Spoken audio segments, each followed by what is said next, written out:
আমার একটা প্রতিষ্ঠানের একটা বাচ্চা অসুস্থ হয়ে গিয়েছিল।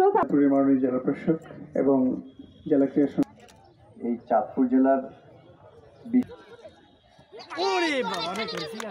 50 মিটার দৌড় প্রতিযোগিতা হচ্ছে। 4 জন প্রতিযোগিতা অংশগ্রহণ করছেন।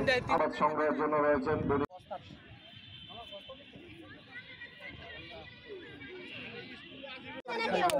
জি স্যার, 6 জেলার মধ্যে একটা, তো সেইভাবে আমরা চাঁদপুরবাসীরা খুবই ভাগ্যবান।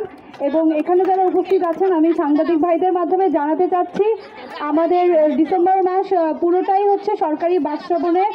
তাদেরকে আমরা আমাদের অন্যান্য সন্তানদের মতো তাদেরকে দেখবো, আমরা তাদেরকে সহযোগিতা করবো। তারা যেন নিয়মিত খেলা পুরস্কার নিচ্ছেন আমাদের আজকের অনুষ্ঠানের অভিভাবক, আমাদের চাঁদপুর জেলার অভিভাবক মোহাম্মদ মহসিন উদ্দিন।